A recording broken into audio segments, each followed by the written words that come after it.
ยกที่หนึ่งเริ่มครับยกที่หนึ่งเริ่มปีขึ้นไปหาน้ำเย็นแล้วขึ้นไปบนนะขึ้นไปน้ำไม่เย็นเลย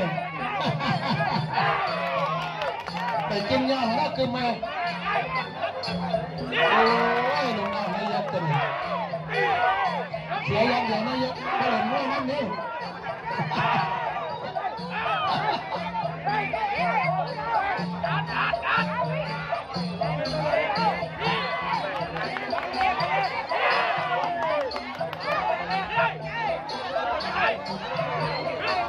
นายกสุดใจบอกโอเค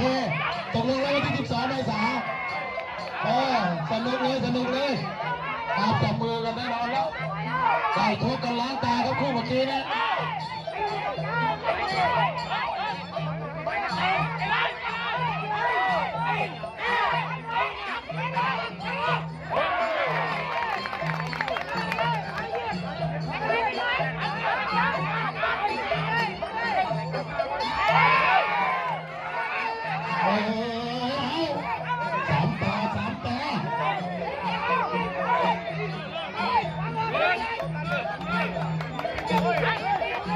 เดี๋ยวเด้อเสียบันเลยเจ้าเนี่ยเสียนด้วยผู้ใดได้เสียดำเนี่ยมาเด้อบอลไหนมาเด้อต้องตามกรรมการเลย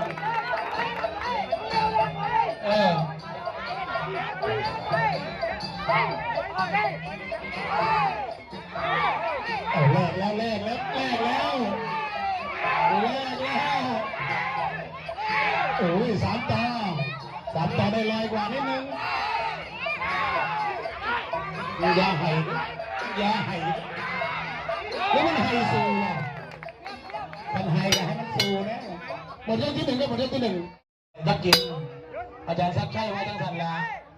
แล้วเราต้องได้หิวยาได้เลยพี่นะครับ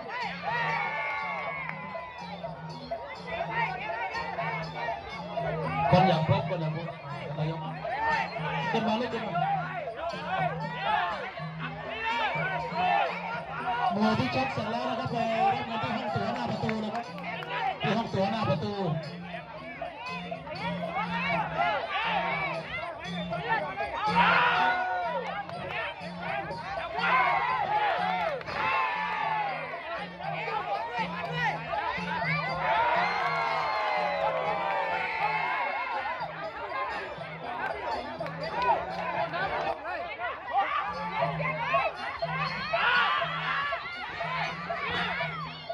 เพชรโลตัสเก็บมา2,500เดี๋ยวนี้เลยครับ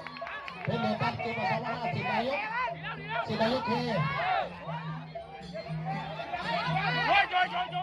แข่งด้วยดิ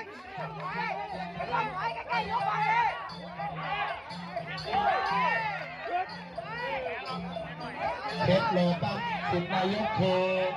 กับโชคชัยเล็ก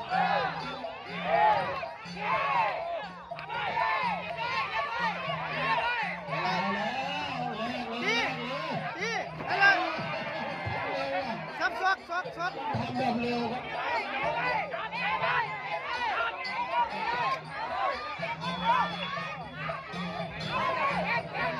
นั่นแหละสด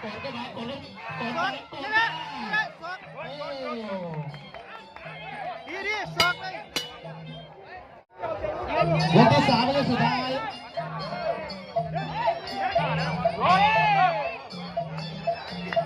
ลูกน้องให้ยกไปแถวน้ำเย็นๆมากเพราะเด็กกินน้ำเลยเนี่ยชนะไป3 ตัวข้างหน้าแล้วแข่งด้วยเองคนเมียหดผ่าหลายเที่ยวหรอบอลไหนมาเราไม่ได้เป็นอะไรหรอกเรากินน้ำเย็นเนี่ยแอนดูลูกบ้านนั่นอยู่ที่ไหนนี่เข่าน้ำกันเดินเข้าไปยกที่ 3ตีโอ้ย